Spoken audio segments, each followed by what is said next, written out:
Hi, I'm Dr. Scott. I would like to share with you how to go about getting started with learning science and, in particular, chemistry. So maybe you're interested in learning about chemistry. Maybe you're a parent that has a learner interested in chemistry. You're wondering how to go about getting started. You're not an expert in chemistry like I happen to be, right? So what are you going to do? And first of all, right, it's okay. You don't have to be an expert in chemistry to learn chemistry, to teach chemistry to a child, right? The thing that's important when learning chemistry is to understand that it's about patterns, right? Science and chemistry are about learning patterns in nature. It's not about memorizing a whole bunch of individual details. So when you're starting with chemistry, a good place to start is learning how to read a periodic table. Now, first of all, right, it's a table. It's meant to be read. I suggest you print it out. You notice I've kind of written all over mine. I've even got a little cartoon set up from a problem I was working out, right? And that's how we as chemists use the periodic table. We print it out and we write all over it because there's lots of good information there, right? You don't want to memorize all those numbers. It's not a list of things to memorize. Rather, it's a table that you want to learn how to read and use. So I suggest that you get yourself, a simple black and white printer-friendly copy of the periodic table. Print out about half a dozen copies, again, so that you can write on it. And when it starts to get a little busy, you can just put it aside and get a fresh, clean one. So I'll have some information at the end of the video where you can find a good printer-friendly periodic table if you don't happen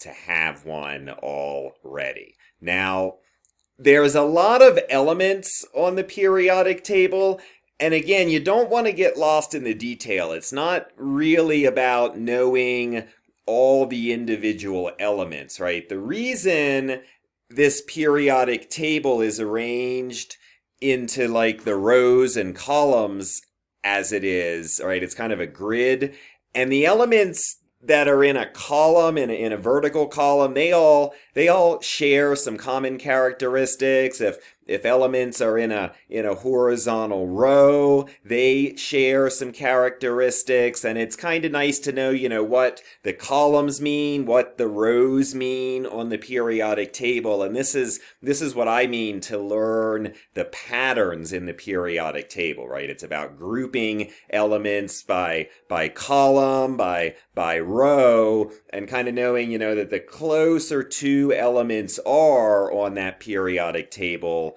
the more they're going to share in common, right? So that's kind of what I mean by patterns in the periodic table. Is as far as individual elements, right? There's lots of elements on the periodic table.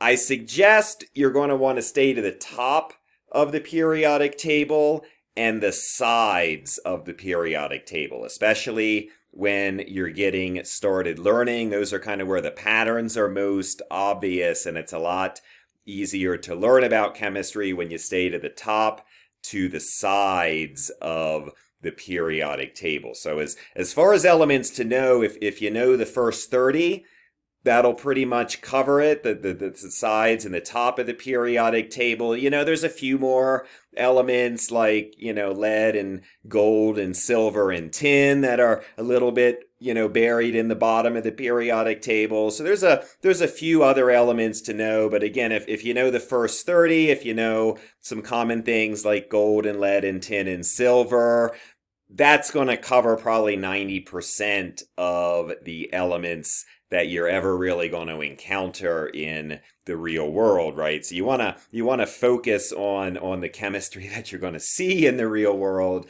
As you get to the bottom of the periodic table, the elements become a little rare, a little exotic. It happens to be that there's up to element 92, uranium, are the quote naturally occurring ones. Now, there's over 100 elements on most periodic tables, and some periodic tables even have different numbers of elements at the bottom, and that might seem a little confusing, but you want to keep in mind that those elements don't actually occur in nature. So they don't really exist. I kind of refer to them as the fake elements, and I don't think there's much point on focusing on that stuff in the bottom of the table that, you're not going to experience or encounter in real life. So those fake elements, as I call them, they were synthesized in laboratories. They're really unstable. Maybe they lasted like a second or so and they kind of collapsed under their own weight, were vanished, gone forever, right? So I don't see a lot of value in studying that stuff at the bottom of the periodic table, at least until you have the basics covered. And again, you want to stay to kind of the top and the sides of the periodic table. Now, another interesting thing about the periodic table is it shows how elements combine to make the matter that we're used to being around us, right? We're not just surrounded by pure elements, but by combinations of elements. What you want to know about elements combining is there's kind of two ways they can combine. There's ions, and then there's covalent bonding, kind of also referred to as molecules. You've probably heard the word molecules, and interestingly, not all chemical compounds are molecules. There's molecules with covalent bonds, ionic compounds. You want to learn the difference between the two. The ionic compounds have things from both sides of the periodic table. The covalent compounds just have elements from the upper right of the periodic table. They combine in different ways. And as far as getting into these compounds, there's really just two you want to know. As far as the ionic compounds go, you want to know good old table salt, NaCl, sodium chloride. You want to understand why it's NaCl, not NaCl3, for example. If you can understand table salt, NaCl, you've got a pretty good basis to kind of move forward with understanding more chemistry.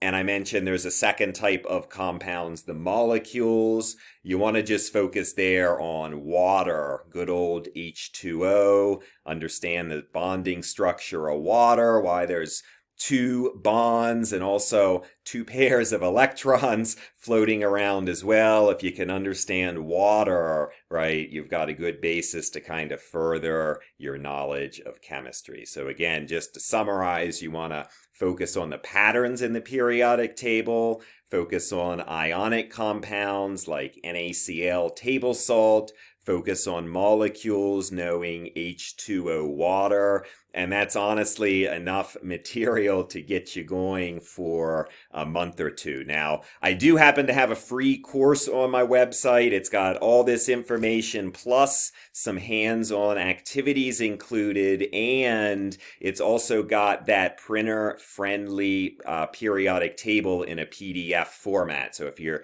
even just looking for the periodic table, feel free to join the class. You can download, print it out. It is yours to take. All right, everybody, I look forward to hearing your comments about your experiences teaching yourself, your family, chemistry. This is Dr. Scott. Have a great day, everybody.